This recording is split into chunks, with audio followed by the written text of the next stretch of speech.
ஏங்க உங்க பங்காளி வந்திருக்காங்க, வந்து உங்க ஸ்டைல்ல போடுங்க. என்ன முன்னாதான் கரெக்டா வெட்டுவேன். ஐயோ இந்த வியாதி வேறையா உனக்கு அப்படின்னு வடிவேல் சார் சரியான காமெடி. நீ இந்த தேர்தல்ல ஜெயிச்சாகணும். இந்த செருப்படுத்தன் பருப்படுத்தன்னு சொல்லிக்கிட்டு இருந்த, அப்புறம் நான் எதை எடுப்பேன்னு தெரியாது.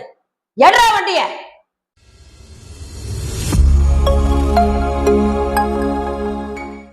எம்ஜே கிரியேஷன்ஸ் நேயர்கள் எல்லாருக்கும் உங்க டப்பிங் ஆர்டிஸ்ட் ராமுடைய பணிவான வணக்கங்கள். இன்னைக்கு நாம பார்க்க போற பிரபலம் யாருன்னா, பின்னணி குரல் கலைஞர் நடிகை திருமதி கீதா அவர்கள். வாங்க அவங்களுடைய அனுபவங்களை கேட்டு தெரிஞ்சுக்கலாம். வணக்கம்மா. வணக்கம். எப்படி இருக்கீங்க? நல்லா இருக்கேன். நீங்க எப்படி இருக்கீங்க? நல்லா இருக்கேன். உங்க ஆசீர்வாதத்துல ரொம்ப நல்லா இருக்கேன். உங்களுடைய திரை அனுபவங்களை எங்க கூட பகிர்ந்துக்கிட்டீங்கன்னா ரொம்ப நல்லா இருக்கும். நீங்க எப்படி இந்த துறைக்கு வந்தீங்க? முதலா நாடகத்துறை தான் என்னோட முதல் படி. இதுக்கு காரணம் யாருன்னா, என்னுடைய அப்பா அம்மா அக்கா எல்லாருமே, இன்னும் சொல்ல போனா என்னோட 3 மாமா அத்தை எல்லாருமே இதே ஃபீல்டு தான். இதை விட்டு வெளியில அவங்க சினிமாவுக்கு கூட போனதில்லை. நாடகத்துறை தான் அவங்களோட உயிர் நாடி மாதிரி. அவங்க அப்படியே நடிச்சு அவங்க காலங்கள்லாம் போனதுக்கு அப்புறம் நாங்க தலையெடுக்க ஆரம்பிச்சோம். நானு என்னோட அக்கா எங்க அம்மா எல்லாருமே பண்ணிட்டு இருந்தோம். அப்படியே கொஞ்சம் கொஞ்சமா நாடகத்துறைக்கு வந்து அப்புறம் தனியாக ஒரு கதாபாத்திரங்கள்லாம் நடிக்க ஆரம்பிச்சோம். இதுல பெரிய விஷயம் என்னன்னா, நாங்க வந்து தஞ்சாவூர்ல தான் நாங்க டிராமாலாம், அமைச்சூர் நாடகங்கள், இந்த மாதிரி ஆபீஸ் நாடகங்கள் அப்படிலாம் பண்ணிட்டு இருந்தோம். கொஞ்ச காலத்துக்கு அப்புறம் மெட்ராஸ் வந்தா என்ன, திரு மறைந்த டெல்லி கணேஷ் அவர்கள் தான் எங்களை வந்து மெட்ராஸ்க்கு வர வச்சது. அவரு இன்னைக்கு நாங்க இப்படி உட்காந்து பேசுறோம்னா அதுக்கு அவர் தான் முக்கிய காரணம். அவருக்கு வந்து இப்ப நன்றி சொல்ல அவர் கேட்க இல்லை.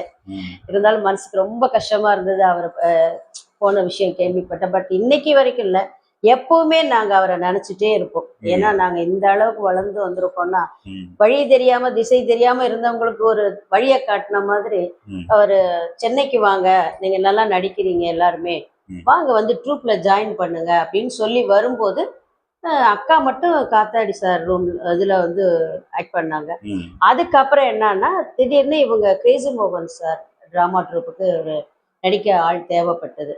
அப்பதான் என்ன பண்ணாங்க, இந்த மாதிரி கவிதா இருக்காங்க, அவங்கள நீங்க ட்ரூப்ல சேர்த்துக்கோங்க, நல்லா நடிப்பாங்க அப்படின்னு ஒரு சார் தான், டெல்லி சார் தான் சொன்னாங்க. அதுல இருந்து அந்த ட்ரூப்ல நடிச்சுட்டே இருக்கும்போது நானும் கொஞ்சம் ஜாயின்ட் ஆனேன். அதுல 2 பேருமே நடிச்சுட்டு இருந்தோம். அப்புறம் ஒரு காலகட்டத்துக்கு அப்புறம் கல்யாணம்ன்ற ஒரு பேச்சு வந்தது. அக்கா வந்து எனக்கு கல்யாணம் பண்ணி வச்சுட்டு தான் அவங்க பண்ணிக்கிறத அவங்க ஒரு முடிவுல இருந்தாங்க. அதனால இந்த டிராமா அப்படியே டிராப் ஆயிடுச்சு. டிராமாங்கிறது அதோட கிரேசி மோகன் சார் ட்ரூப்போட அப்படியே டிராமா நிறைவடைஞ்சது. அதுக்கப்புறம் என்ன செய்யலாம் அப்படிங்கும்போது கொஞ்ச காலங்கள் இந்த திருமணம், குழந்தைகள் அப்படி இப்படின்னு போனதுக்கு அப்புறம் சரி நம்ம ஏன் வீட்டுல சும்மா இருப்பானே, சரி ஏதாவது பண்ணலாம் அப்படிங்கும்போது தான் இந்த டப்பிங் இது வந்து உள்ள நுழையறதுக்கு வாய்ப்பு இருந்தது. அப்போ அப்படி பேச ஆரம்பிச்சு இப்ப முதல்லலாம் வந்து துணை கதாபாத்திரங்கள், இந்த க்ரௌடுன்னு சொல்ற அந்த மாதிரி இதுகளுக்கு எல்லாம் எங்களை வந்து தவறாம கூப்பிடுவாங்க. அப்படி வரும்போது எல்லாரும் சொன்னாங்க, க்ரௌட்லயே இருந்தீங்கன்னா அது சரியா வராது, உங்களுடைய திறமை என்னவோ அதை தனியா நீங்க வந்து எஸ்டாப்ளிஷ் பண்ணாதான் உங்களுக்கு அதோட இதுவுடைய வேல்யூ மற்றவங்களுக்கு தெரியும் அப்படின்னாங்க. பரவாயில்லையே, அது கூட நல்லா தானே இருக்குன்னு சொல்லி நினைச்சு என்ன பண்ணுவேன், க்ரௌட்லலாம் போனேன்னா நானா தனியா டைலாக் இருந்தால் நானே சார் நான் பேசட்டுமா அப்படின்னு கேட்டு அப்படி பேச வந்து அப்படியே தனித்தனியா இவங்க நல்லா பேசுறாங்க, இவங்களை நல்லா ஒரு கதாபாத்திரத்தை கூப்பிடலாம் அப்படின்னு சொல்லி கொஞ்சம் கொஞ்சமா அப்படியே காலங்கள் போக போக போக அப்புறம் தான் தனியான கதாபாத்திரங்களுக்கு என்னை கூப்பிட ஆரம்பிச்சாங்க. அதுல வந்து கொலப்புலி லீலாவதின்னு சொல்லி ஒரு மலையாள ஆர்டிஸ்ட், அவங்களுக்கு ஒரு வாய்ஸ் டெஸ்ட் கொடுக்க போனேன் கஸ்தூரி மான் அப்படிங்கிற படத்துல. அதோடைய டைரக்டர் வந்து லோகித தாசன் சொல்லியவர். அப்படி வாய்ஸ் கொடுக்கும்போது அவங்க எல்லாருமே சொன்னாங்க, அம்மாவே பேசுற மாதிரி இருக்கு, உங்க வாய்ஸ் கரெக்டா பொருந்திருச்சுமான். சரி, எல்லா படங்கள்லயும் போய் பேசும்போது நம்மள ஒரு ஃபேவரா தான் சொல்லுவாங்க. அவங்க உண்மையா தான் சொல்லியிருக்காங்க. பட் எனக்கு பயம், நம்ம கரெக்டா பண்ணியிருக்கோமா, அவங்க நினைச்சது அதுல வந்திருக்கா அப்படின்னு பயந்தே வேலை பார்த்துட்டு வந்தேன். அதுக்கப்புறம் பார்த்தா அவங்களே அந்த அம்மாவே எனக்கு ஃபோன் பண்ணி, நான் இன்னொரு படம் பண்ணியிருக்கேன், அதுல நீங்க வந்து எனக்கு குரல் கொடுக்கணும் அப்படின்னு அவங்களே எனக்கு ஃபோன் பண்ணி என் நம்பரை கேட்டு வாங்கி, நான் இதை எதிர்பார்க்கவே இல்லை.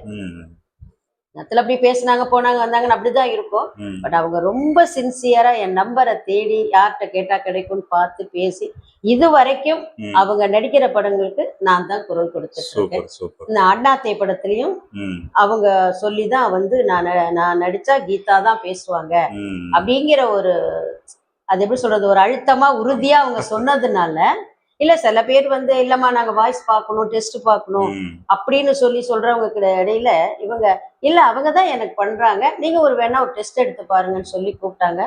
அண்ணாத்தை படத்துல நான் வந்து டெஸ்ட் போய் தான் திரு சிறுத்தை சிவா ம். சார் வந்து ஓகே பண்ணி நல்லா இருக்குமா பேசுங்க அப்படின்னு சொல்லி அதுல அந்த கேரக்டர் பேசணும். என்னை என்ன பண்ண சொல்ற, ஊரு எல்லையில குன்றேறி உக்காந்தேனா உன்னை எல்லை கருப்பன்னு சொல்லி கையெடுத்து கும்பிடுவாங்க. பத்திரிக்கை அடிச்சு ஊரையெல்லாம் வரவழைச்சு எல்லாரும் வந்ததுக்கு அப்புறம் கல்யாணத்தை நிறுத்தணும்னா எப்படியா? நான் என்ன பண்ணுவேன், என்ன பண்ணுவேன்? லீலாவதி அவர்களுக்கு திரைப்படங்கள்ல மட்டும் இல்லாம தொலைக்காட்சி தொடர்கள்லயும் குரல் கொடுக்குறீங்க இல்லையா? ஆமா, நிறைய சீரியல்கள்ல பேசிட்டு இருக்கேன். இப்போ கரண்ட்ல வந்து சின்ன மருமகள் ம், அப்படிங்கிற ஒரு சீரியல்ல ஒரு பாட்டி கேரக்டர், ம், பழைய நடிகை VR திலகம் அவங்க பாட்டியா ஆக்ட் பண்ணியிருக்காங்க. ம், அவங்களுக்கு அந்த வாய்ஸ் ஓகே ஆனதுனால ம், கண்டினியூவா இப்போ அவங்களுக்கு பேசிட்டு இருக்கேன். ம், இப்படி மிடில் ரேஞ்ச் கேரக்டர், பாட்டி கேரக்டர், ம். இந்த மாதிரி நிறைய சீரியல்ஸ் பேசிட்டு இருக்கோம். அதே மா- பிரேமி அக்காவும் அவங்களுக்கும் ஆமா. பேசிட்டு இருக்கோம். அதே மாதிரி உங்க குரல்ல எனக்கு மறக்க முடியாதது என்னது? சகுந்தலா அம்மா. ஆமா சொர்ணாக்கா அப்படின்னு சொன்னா டக்குன்னு தெரியும். ஆமா, அவங்களுக்கு வந்து விஜய் சார் படம் சிவகாசி, சிவகாசி அதுல மிரட்டி எடுத்திருப்பீங்க. அந்த அனுபவத்தை கொஞ்சம் பகிர்ந்துக்கோங்க. சிவகாசி படம் சமயத்துல தான் நான் வந்து கஸ்தூரிமான் வந்து பேசி முடிச்சிருந்தேன். மிக்சிங் போன டைம் அது. ம், இது ஒரு குரல் தேர்வுக்கு கூப்பிட்டாங்க, போனோம். போய் குரல் தேர்வு எடுத்தாங்க. நிறைய 2-3 பேர் வந்து இல்ல வேற வாய்ஸ் பார்க்கலாம் அப்படி இப்படின்னு சொல்லி இது பண்ணிட்டு இருந்தாங்க. சரி ஓகே, அது அவங்களோட விருப்பம். ம், நான் பேசாம வந்தேன். பட் திரும்ப வந்து கூப்பிட்டு இல்ல நீங்களே இது பண்ணிடுங்கன்னு சொன்னாங்க. சரின்னு அதுல பேச ஆரம்பிச்சோம். ஆனா அது அவங்களுக்கு ஃபர்ஸ்ட் அப்பதான் அந்த படத்துல பேசுறேன். ஆனா ரொம்ப த்ரோட்டெல்லாம் ஆமா. ஒரு மாதிரி ஆகி பேசி முடிச்சு ஒரு 2 நாளைக்கு வேற எந்த டப்பிங்குமே போல. ம், ஏன்னா அவங்களோட அந்த உருவம் கண் அப்படி உருட்டுறது, அதுக்கு நாம சாதாரணமா பேசினோமானா ஆமா. அது வேலைக்கே ஆகாது. அவங்க அளவுக்கு நம்ம எஃபர்ட் கொடுங்கறதுக்காக எல்லாமே ஹை பிச் தான். நீங்க ஏற்கனவே த்ரோட் பயங்கரமா பெயின் ஆயிடும்னு சொல்லிட்டீங்க. அப்படி இருந்தும் நான் கேட்க கூடாது. அதனால ஏதாவது ஒரு 2 வார்த்தை பேசுனீங்கன்னா நேயர்கள் சந்தோஷப்படுவாங்க. நீ இந்த தேர்தல்ல ஜெயிச்சாகணும். இந்த செருப்படுத்தன் பருப்படுத்தன்னு சொல்லிக்கிட்டு இருந்த, அப்புறம் நான் எதை எடுப்பேன்னு தெரியாது, எடா வண்டிய அப்படின்னு ஒரு வசனம். அப்பா. அத பேசும்போதே எனக்கு இது என்னடா அது செருப்பு கிருப்புன்னு பேசுறோம். சரி கொடுத்த வசனம் அதுதானே, நம்ம வேற ஒண்ணும் சொல்ல முடியாதேன்றதுக்காக ஒரு பயம்தான். பெரிய ஒரு முதல்ல ஒரு பெரிய ஒரு ஆர்டிஸ்டுக்கு நம்ம பேசுறோம், அதை நம்ம அதுக்கு ஈக்குவலா செஞ்சிடணும் அந்த வேலையை அப்படிங்கறதுல ரொம்ப கவனம். ம், வேற எதுவுமே நினைவுக்கு வராம அந்த ஒரு கேரக்டர் பண்ணதுல எல்லாருமே சொன்னாங்க, அக்கா நீங்க மிரட்டி எடுத்துட்டீங்கக்கா ஆமா, ரொம்ப அப்படின்னு நல்லா சொன்னாங்க. ரொம்ப ஒரு சந்தோஷம். நமக்கு வந்து இந்த கலைஞர்களுக்கு என்னன்னா புகழ்ந்தாங்கன்னா அதுக்கப்புறம் நமக்கு கண்டிப்பா. மத்ததெல்லாம் மைண்ட்ல இருக்காது. கண்டிப்பா கண்டிப்பா. அடையடே ரொம்ப நல்லா பண்ணிட்டோம், நம்ம செஞ்ச வேலைக்கு நல்ல ஒரு மரியாதை கிடைச்சது ம், அப்படிங்கிறதுல ரொம்ப சந்தோஷம்.